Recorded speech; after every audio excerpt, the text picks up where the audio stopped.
Well, listeners, in case you didn't get enough sports today, here's an ad break that'll tell you how to watch even more sports. YouTube is the new home of NFL Sunday Ticket. And if you sign up now, you'll get our lowest full season price of the year. Just go to youtube.com/presale to get $100 off NFL Sunday Ticket. Watch your favorite teams out-of-market Sunday afternoon games, exclusively on YouTube and YouTube TV. All right, enough about sports. Go get more sports. Terms and embargoes apply. Offer ends June 6th. No refunds. Every year, thousands of human remains are found in the United States. And in one of every 4 instances, authorities can't identify the body. That's starting to change. I'm Dave Killen, co-host of The Unidentifieds, a new limited series podcast from the Oregonian and Oregon Live. We go deep into several cold cases and explain the science that's helping experts give these long-forgotten people their names back. Look for The Unidentifieds after you've finished listening to this podcast. Subscribe to The Unidentifieds on Apple, Spotify, Google, or wherever you listen to podcasts.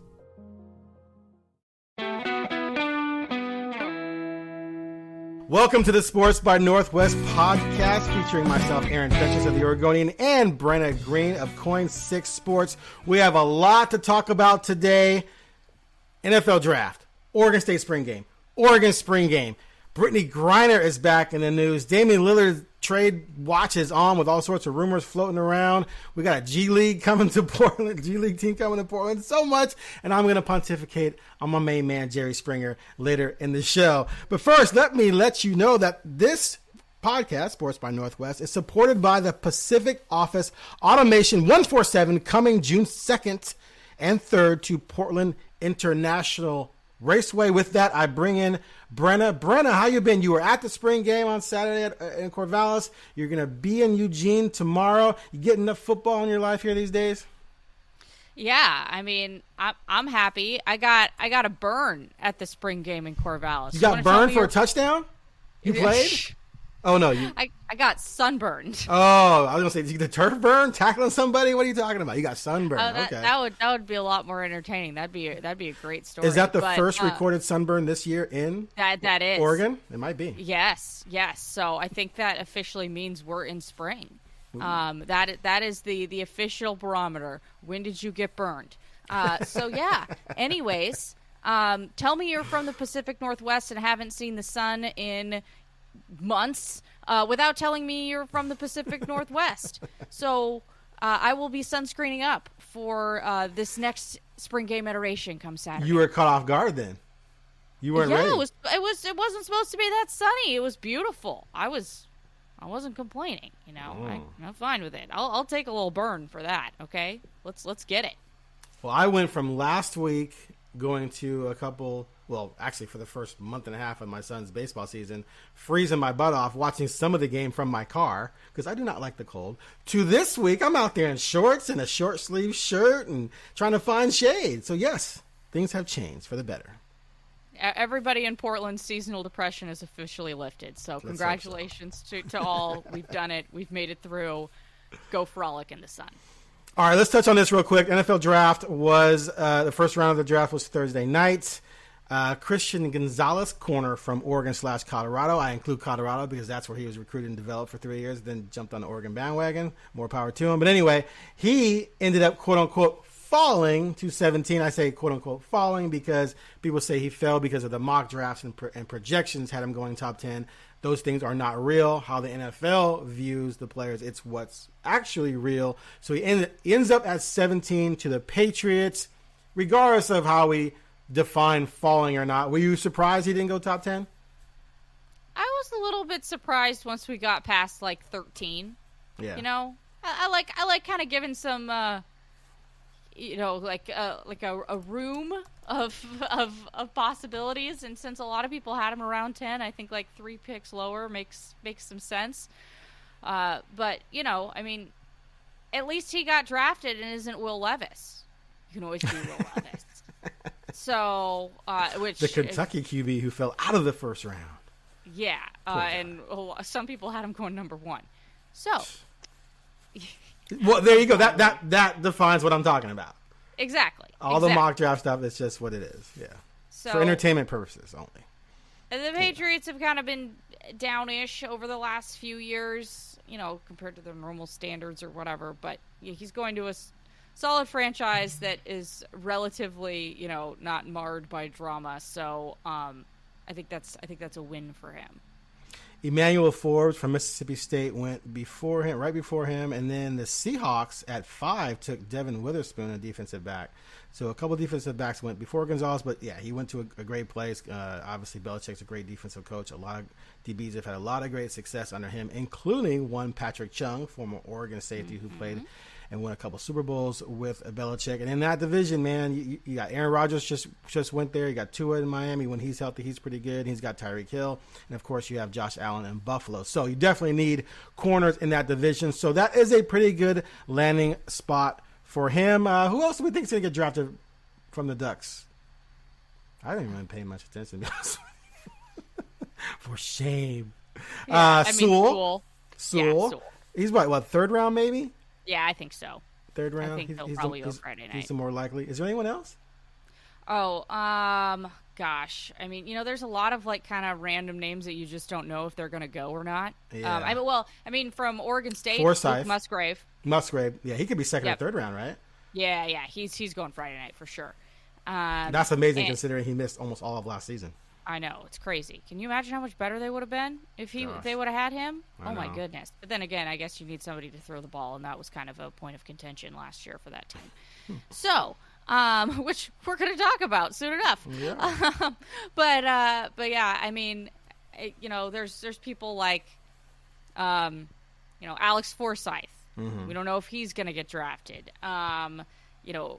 Bennett Williams, those sort of people that are kind of on the line. You just never know. There's a kid that I'm actually doing a story on today, who went to Jesuit, Jackson Kirkland, who played at UW. I think he has a shot to hear his name called for sure.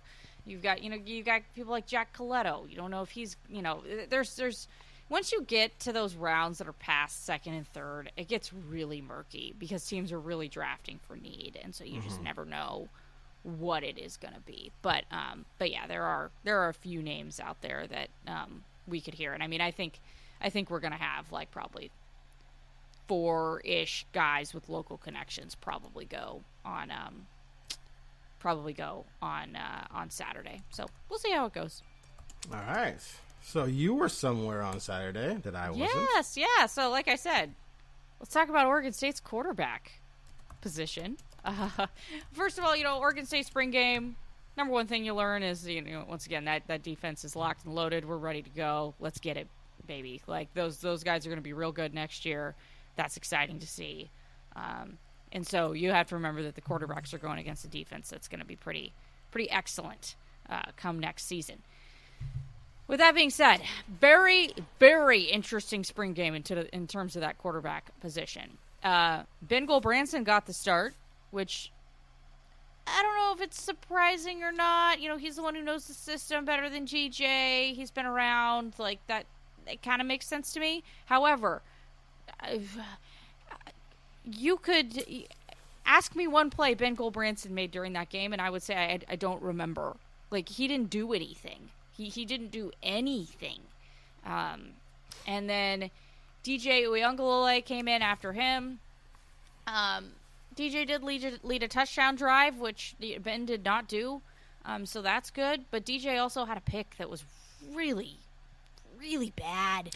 I saw someone in my timeline say that they thought it was they thought looking from the stands that it was a 50-50 ball. That was not a 50-50 ball. It was overthrown to the receiver and just right in the defender's breadbasket. So that was concerning. But like I said, he also did have a touchdown drive, so you have to give him that. And then there's Aiden Childs, who I was on the sideline during the first or second, I think it was the end of the first quarter, and I looked at John Canzano and I said, does Aiden Childs have a real shot at this? I think he has a real shot at this. You want to know what Canzano wrote about? Aiden Childs having a shot at this. At what? At the starting quarterback job. He ain't got no shot in the starting. He ain't got no shot. All right, well, whatever. We'll see. We'll see what happens. Maybe it becomes a situation where midway through the year he ends up coming in or something like that. And obviously he's a freshman, so you have to remember he's going to make freshman mistakes. And he did have the one that really sticks out to me is he threw it right to a defender in the red zone at one point, and it should have been a pick. So we have to remember that. However, he did have a really, really nice touchdown pass. And, it was in the quote-unquote fourth quarter of the game, so you have to remember who's out there. Exactly. He's going against second, third string mostly. Very vanilla, very basic. He was 13 for 23 for 153 and a touchdown, which I would hope a 4-star recruit would be able to do in a very vanilla, basic spring game situation where you can't be touched. But there's no way he's beating out DJ. Not a chance. Yeah, I will say that the pass in question, it's on my Twitter.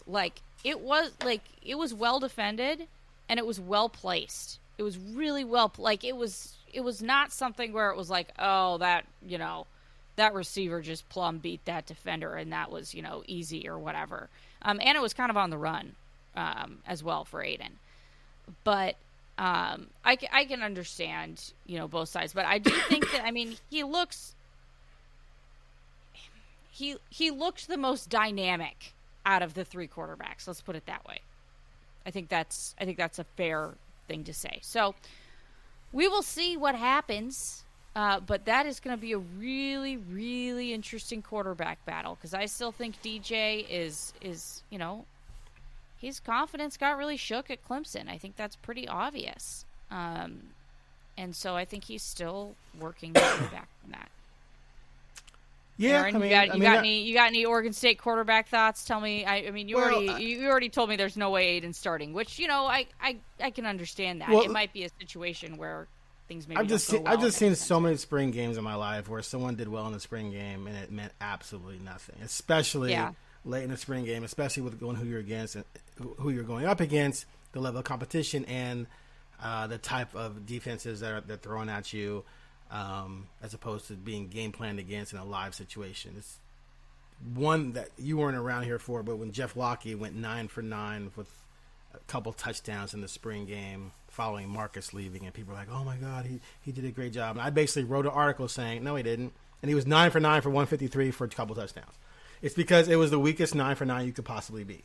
If you throw a 5-yard pass to a guy, he takes it 60 yards for a touchdown, you don't deserve credit for throwing a touchdown pass. If you throw a ball up for grabs and it should be picked and the receiver makes a great play, you don't deserve credit for that. If you throw a slant and the guy takes it to the house, you don't deserve credit for that. The other completions are swings and little short hitches to the tight end. None of that means anything when you get into a real game against a defense that can scheme against you, hit you, throw a bunch of different looks at you. So this kid's a true freshman. And although DJ, like you say, maybe had his confidence shook at Clemson, if you took the numbers he put up at Clemson and you plug him into Oregon State, he had 3,000 yards of total offense and 29 total touchdowns. Gil Branson last year had 9 touchdown passes and 5 interceptions. I'm not sure what their total as a team were, but I know that DJ's production was better than Oregon State's production at QB all of last season. DJ has experience playing for someone like Clemson and in a good conference. There's no way Childs is beating him out unless DJ just completely falls to pieces. Right? It just doesn't. It wouldn't add up. It would be amazing. Now that all said, maybe Childs is like Herbert was, where Herbert just came out of nowhere. Right? Went into camp as the 4th-string quarterback, and about 2 weeks into camp, people were saying, he's the best quarterback we have. He just doesn't know the offense. And then a few weeks into the season, he was starting. So maybe that could happen with this Childs kid. But if I'm Oregon State, you want DJ to reach the next step in his development, as we saw at Oregon with Bo Nix, who wasn't great at Auburn and then came to Oregon and blossomed. That's what you hope to see from DJ. If he gets beaten out by a true freshman, to me, that's not good. Wow, what a scalding take, Aaron. Thank you for that. Are you mocking me? Are you mocking me? We got to have a little fun on here. That would be less than ideal if that were to happen. I will say, that touchdown pass, it was not like hey, throw it, 5 yards and the receiver gets 60. It was a really nice ball, okay? Yeah, in defense I'm of Aiden Childs, it was a nice ball. Yeah, I'm not criticizing his touchdown. I'm just saying spring is weird, man. Spring football, people, it's the one thing you see if people close their practices and close their scrimmages. You get to see the spring game, and people just make too much of it either way. They can squash a guy because he didn't play well when the guy's about to be a star, and they can praise a person who may never see the field. So I always take it with a grain of salt. Okay, let's move on to another spring game. Yeah, that has some interesting storylines. So Oregon has their spring game on Saturday. I think the number one thing I would want to see would be some signs of life on defense. The defense hasn't been very good the past couple seasons, but it's really difficult to really see much of that in a spring game because of the things I just talked about. I mean, you can't touch the quarterback. So you can see maybe some pass rushers like Jordan Birch might show something. You're like, oh, you see some moves there, what have you. But, you're much better off watching his film from South Carolina than watching what he does in a spring game. Secondary as well, because the offense has an advantage regardless because it's football, but then they have even a greater advantage because of how spring games are set up. So, we're going to see the secondary make a lot of great plays. I don't know. So that's what I would like to see, but it's just hard in a spring game. And then, of course, you have the quarterback situation. I think the second thing I'd like to see is some signs of life from Ty Thompson, that he could actually be the guy in 2024. As of right now, I think there's no doubt they're going to bring in another transfer, but I'd like to see some further development from him. Yeah, the one shot we got to see Ty Thompson in a actual game-like situation last year was not encouraging. I understand that was a high-pressure situation that he was in against UW. They wouldn't even let him throw a screen. Nope, they wouldn't let him throw anything, which was not encouraging. For me, I'm really interested to just see how this offense looks since we do have a new offensive coordinator at the helm. Yeah. That'll be an interesting little storyline going in. I just hope we get like 3 drives with Bo. That's all I want. Just give me like 3, and then we're good. I understand. Right. I understand. But like 2 seems like a little like not enough of a sample size. 3 seems like the Goldilocks of anything more, and I'm like, why is he in there? Get him out. But 3 seems really good. So I'm just hoping for 3. And yeah, that's my big thing is I just want to see how this offense looks now with a new coordinator. A new coordinator. And a new probably number 2 receiver in Trayshawn Holden. And you got Tez Johnson from Troy. Those are going to be 2 big additions. A lot of talk about Tez. Yeah. A lot of talk about Tez in what those have you been hearing? practice interviews. What have you been hearing? Just that he's super fast. Super fast and quick. Yeah. Never a bad thing. Yeah. He's super fast, and yeah, he's just been able to burn people a little bit. So that's it's you're right. I'm excited to see that, especially like, since Bo Nix and him are, technically brothers, since Tez is adopted by Bo's family. So I'm kind of like interested to see what that connection looks like. So good call on that one. That'll be interesting. All right. Yeah. Moving on. Lillard. Oh boy. I got a rant locked up for this one probably. There's all this talk of him getting traded. Could it happen? The big one this week was the Nets, which is just the most ludicrous idea I've ever seen in my life. Like, what are we? Lillard doesn't want to go to the Nets. If Lillard gets traded, he wants to go to a team that will contend. If he gets traded to the Nets will then have to trade all of their assets to even make that relatively worthwhile for the Blazers. And even so, I'm not sure if it's worthwhile. I don't really feel like it is. So, like, why are we... He was at the Nets playoff game because he's recruiting Bridges to come to Portland, everybody. That's what's going on here. It's pretty obvious. He was there for business, he said, actually. Okay, whatever. He's got a new album coming out. He's dropping a new album. He was there for business. Okay. And he can't really technically recruit Bridges because... No, he can't. because Bridges is in their contract, and he didn't have to go to the game to recruit him. But that being said, good faith. That being said, him, like you said last week, him being there, his presence there, courtside, wink, wink, hey, what's up, Mikhail? What's up, bro? That stuff could be going on. Oh, so I wouldn't say zero recruiting. On. Yeah, of course. I mean, they were hanging out after the game. They're BFFs. Yeah, BFFs, guys. It's an act of good faith for him being here. But yeah, us sitting here saying that, or the people sitting here saying that he's going to get traded to the Nets. I'm like, come on, guys. Like, I understand you want clicks and all that good stuff, but it's so unbelievable. Like not in like a, that's unbelievable type of, it's unspace believable. It's not going to happen.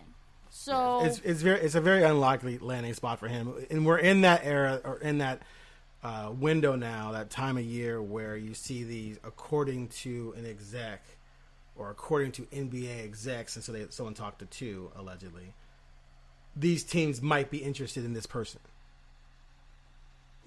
And I jokingly say it would be like if there was like a bar with 30 guys in it, and Beyonce walked in, and I said, I got inside sources that say 15 of these guys are interested in Beyonce. Well, duh, it's Beyonce. We can do this in reverse too as well. It's like, well, yeah, most men would probably be interested in meeting Beyonce and saying hi to Beyonce. Most teams in the NBA would probably love to have Damian Lillard on their team. Right? So saying some team might be interested in him is completely worthless, but it gives you a reason to post something about it. Which then when people do this, it falls on me to follow up with it, to either shoot it down or offer it any type of validity. I mocked the Nets thing. And so I mocked the Nets thing because, number one, first and foremost, like you said, Dame's not going to go somewhere where he can't contend. And so if he goes to the Nets, Bridges has to stay. He's not going to go to the Nets and have Bridges come to Portland. That wouldn't make any sense. Unless the Nets are able to go out and get Jimmy Butler and Cat from Minnesota and form a trio there. Oh yeah, I mean that could be possible. The Dame would probably go play with Jimmy Butler and Cat if that were a thing.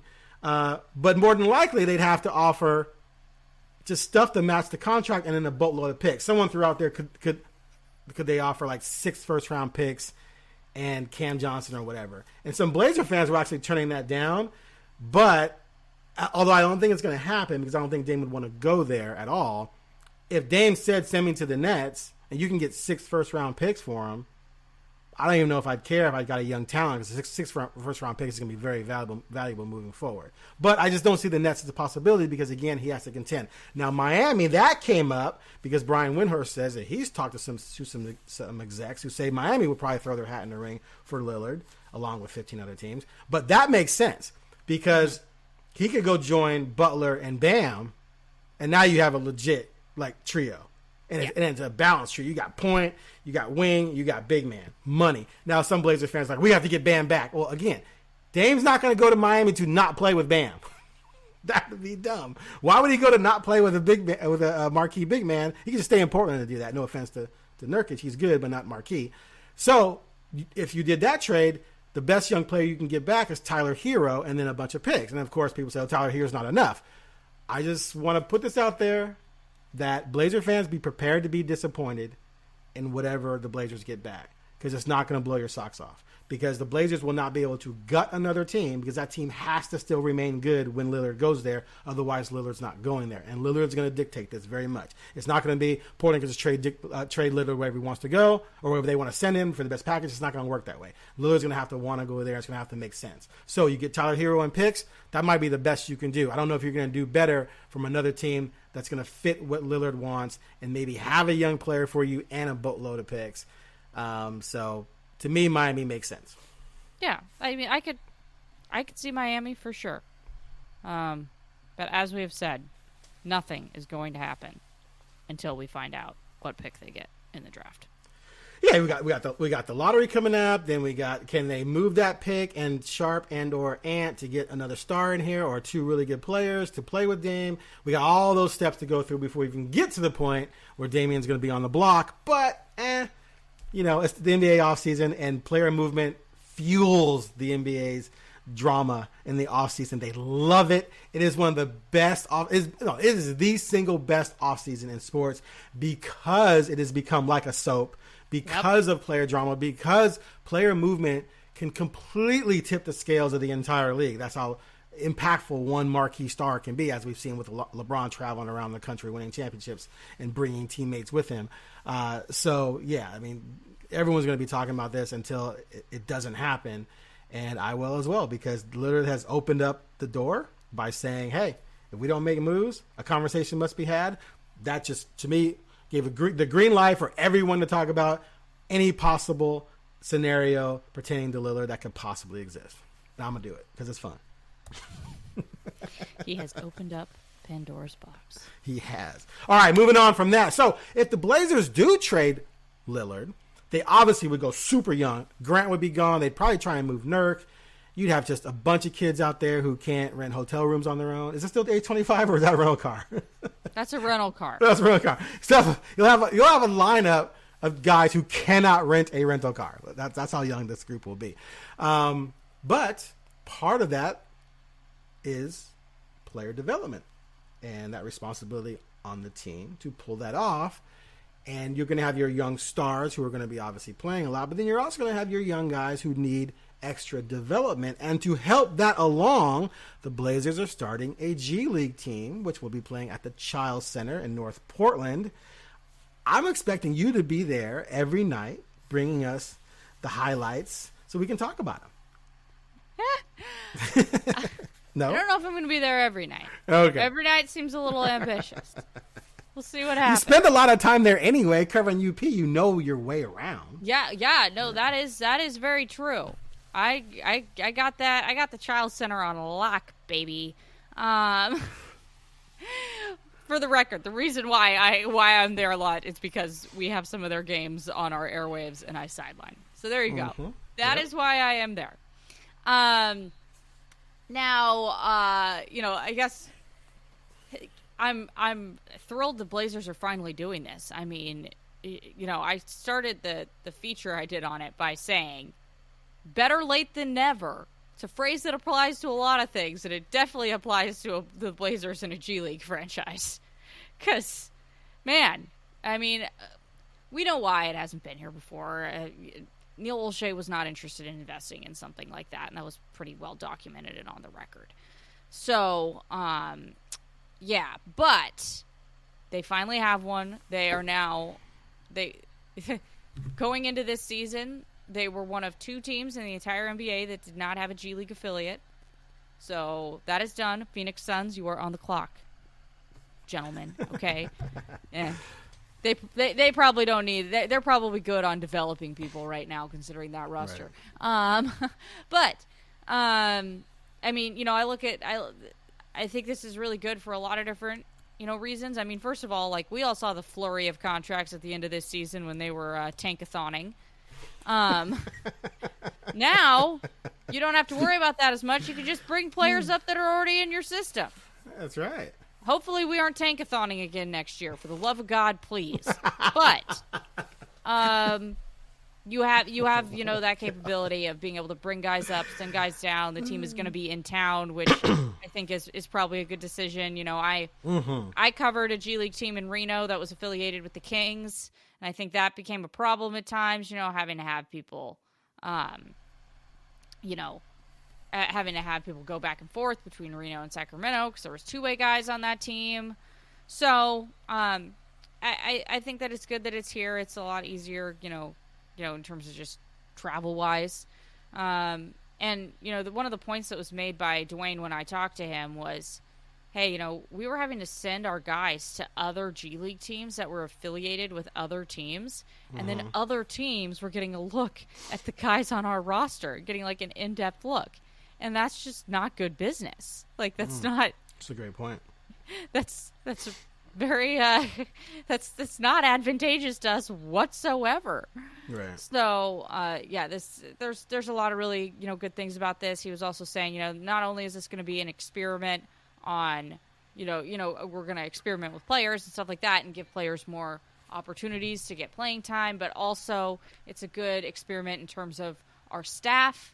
We'll have executives that are able to get, or lower level people who are able to get experience in those kind of or in different roles at the G League side, so it's going to help with our development. That also pertains to coaches.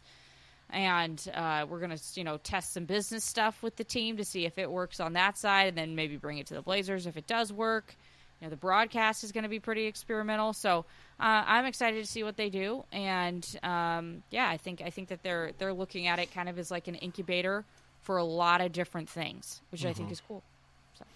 I agree. And you look back at this past season, Jabari Walker could have spent some time at the G League team getting more experience instead of sitting on the bench like he did.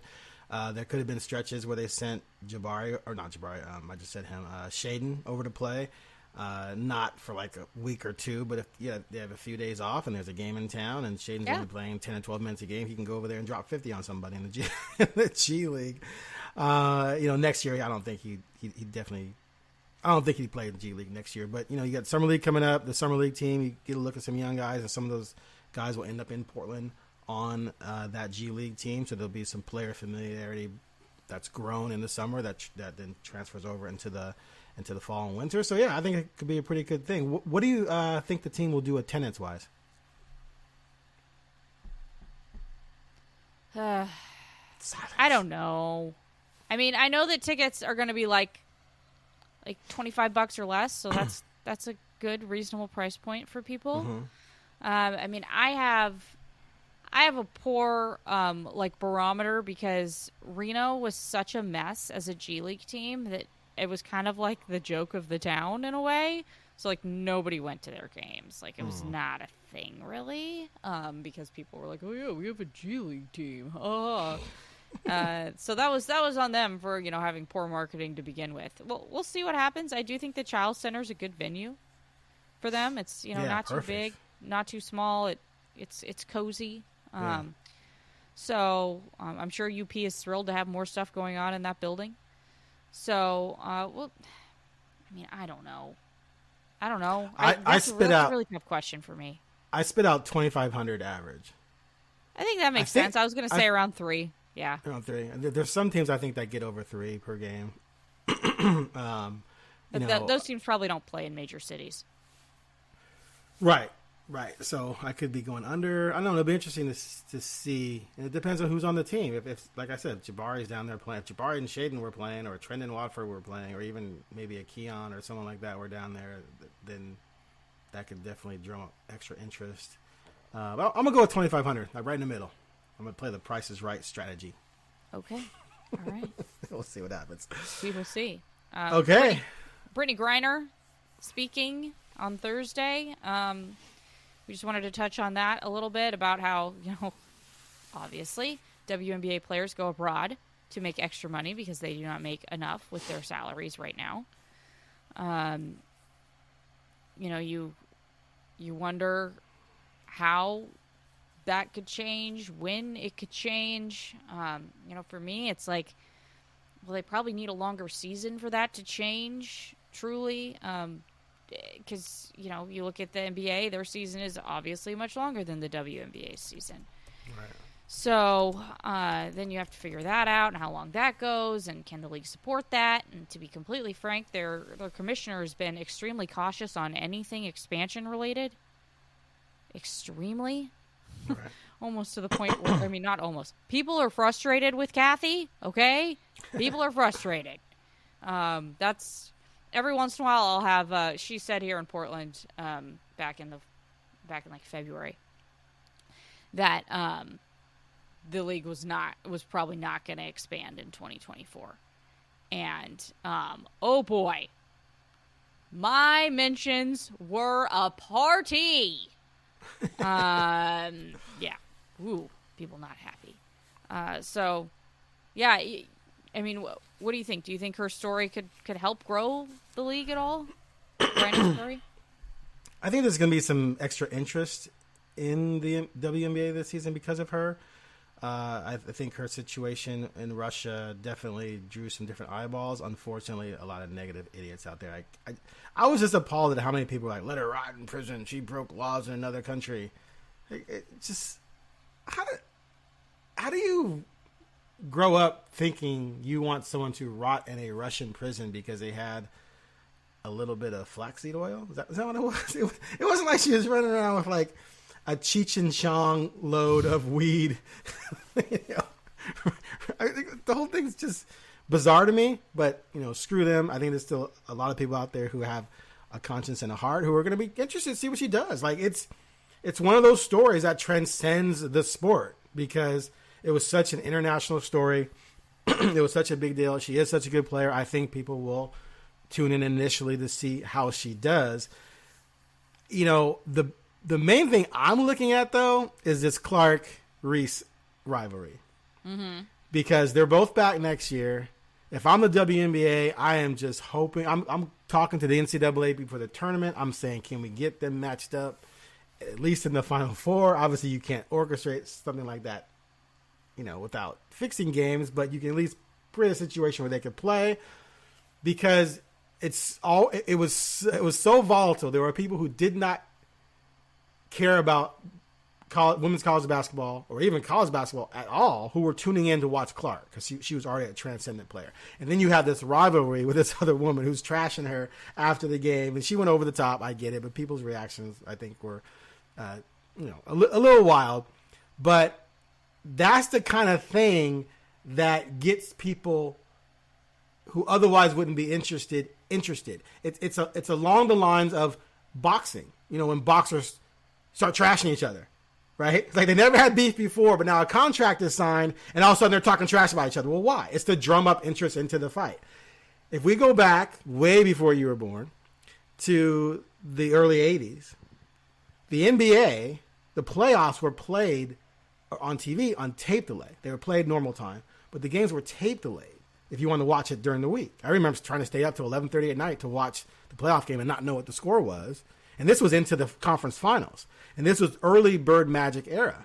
Well, the Bird Magic era, though, helped erase that because of the rivalry between Magic and Bird. And it gave you everything. One, they had played each other in college, so you had that rivalry. There wasn't any animosity, but you had that rivalry. Then Magic, the black guy, goes to Hollywood, flashy.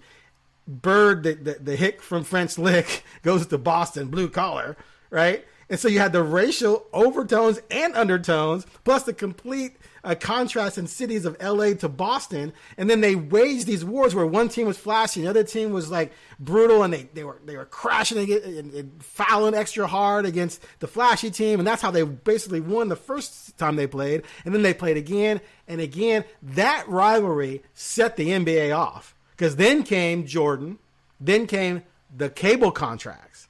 All because of that. So I'm not saying Reese and Clark are going to necessarily do that, but those are the kind of things that can catapult a league and get different people watching it. Me, for one, I'm not necessarily a WNBA fan, but I'm looking forward to Reese Clark playing again next year because of the drama. And if they go to the WNBA and end up playing each other, that would pique my interest because of the drama involved. So, Brittney's situation, this situation, come up with those two. These are the kind of things where you start attracting fans who otherwise wouldn't be interested in your sport. It happened with the NBA, like I said, 40 something years ago.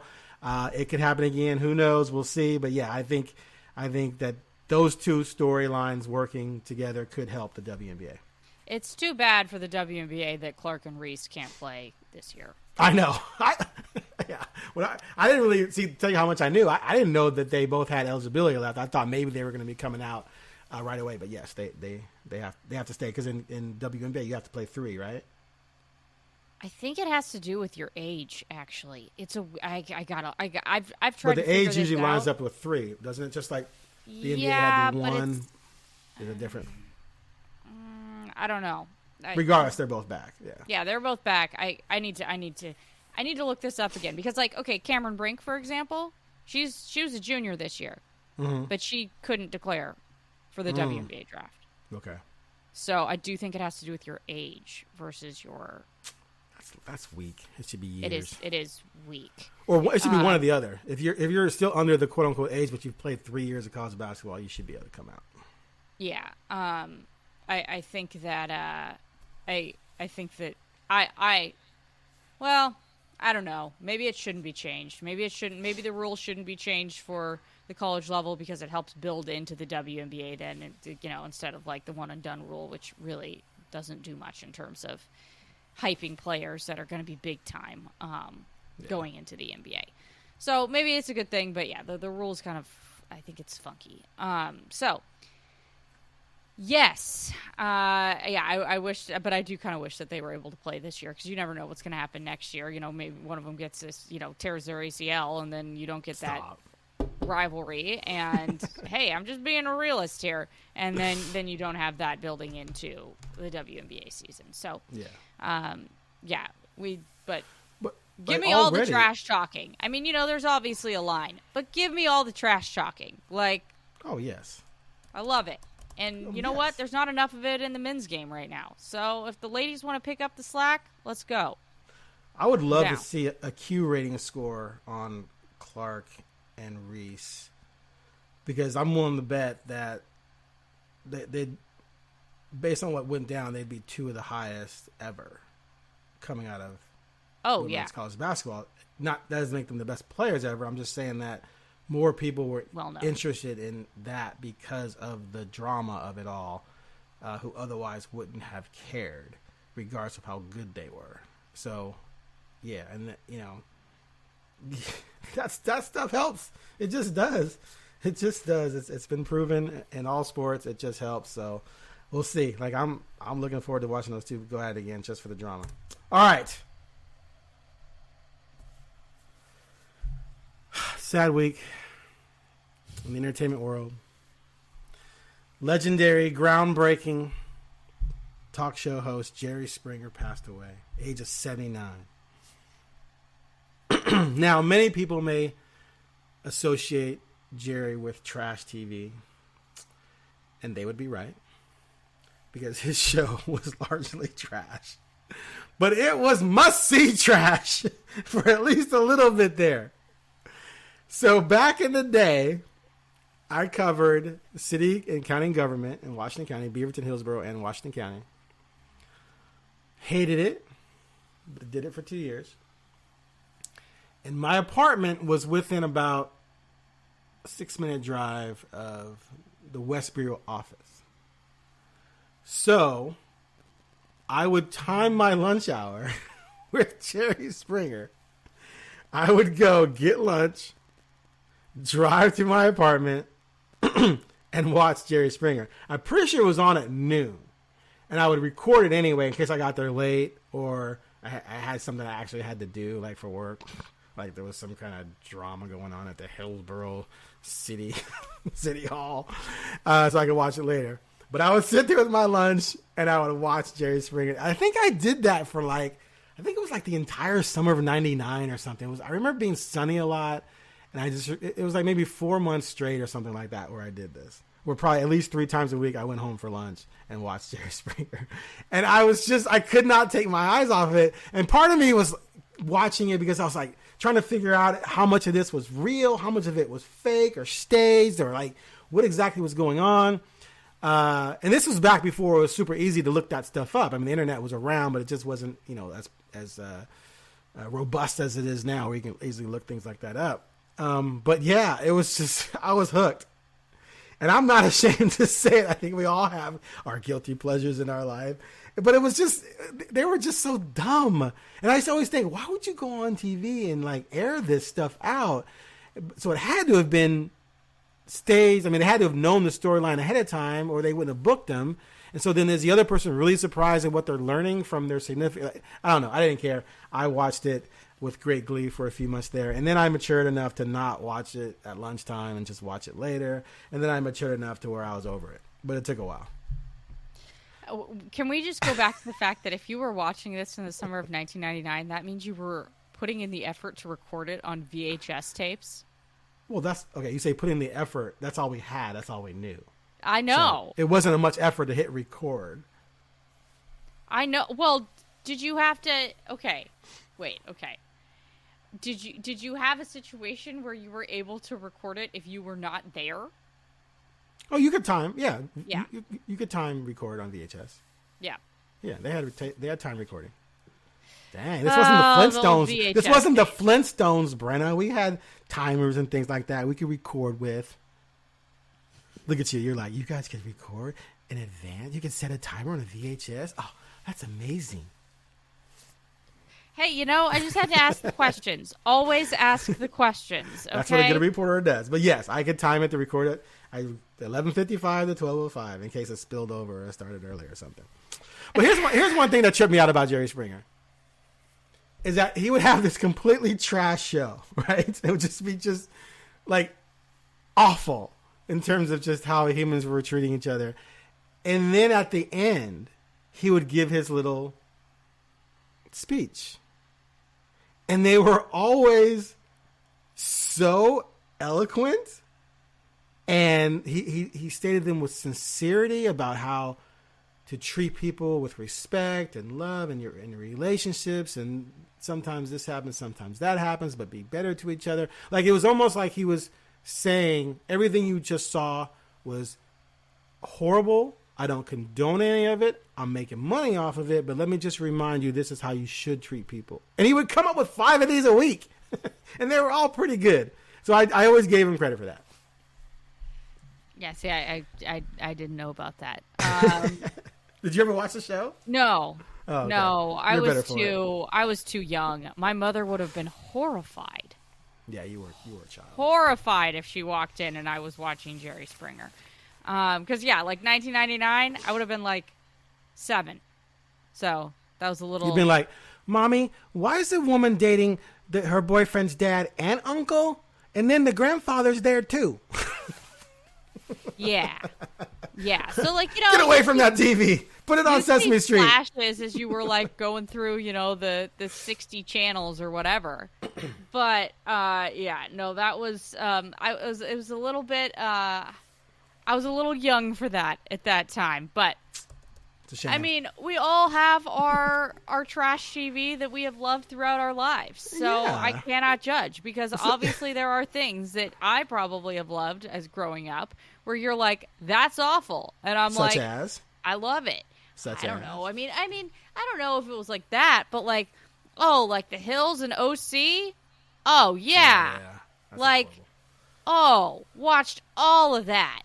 I mean, I've been kind of out of it, but I've been known to watch some Real Housewives during my time. Okay, that sort of stuff. But I don't think I've watched anything that. But you grow up watching like The Real World and things like that, Yeah. or The Challenge. That. But all of those things are way, way, way, way, way, way better. Yes, And more refined and sophisticated than Jerry Springer. Yeah, I never got into Springer is anything like the Jerry. bottom of the barrel. But I hear you. I mean, there's, humans love drama. That's why reality TV worked. I remember The Real World, the first season. I kind of watched the first 3 seasons, and then it felt like it was being more and more staged, and people were more and more fake. Because I think you had young people who were trying to get on those shows, so they were trying to invent a character or invent a persona, as opposed to the first 3 seasons, which I felt were more authentic. But that stuff works because we love drama. Human beings love drama. Spill the tea. That we right? do. Just spill the tea. If you told me right now, I got something to tell you about something I heard about someone, it wouldn't even matter who someone is. I'd be like, tell me. I want to know. And I'd be like, no, they didn't. Stop lying. You stop lying, girl. Anyway. We're both journalists. We love the tea. That's what it is. Yeah, that's why you get into this profession. It's for the tea. Where the tea at? All right. Anything else we got to cover? No, I think I'm going to go make myself some tea, though, now. So, there you go.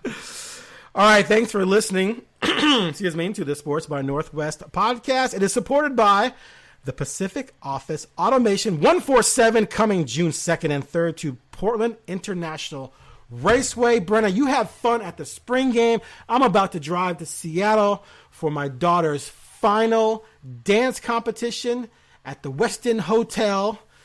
She got 3 performances tonight, I think 1 or 2 tomorrow, and then dance is all done. Well, competition is. And then she has her showcase in June, which there's a daddy-daughter dance element in that. And then it's all over, and they can stop taking money every month out of my checking account. Anyway. You're not excited or anything. Thanks for listening, and we'll be back next week.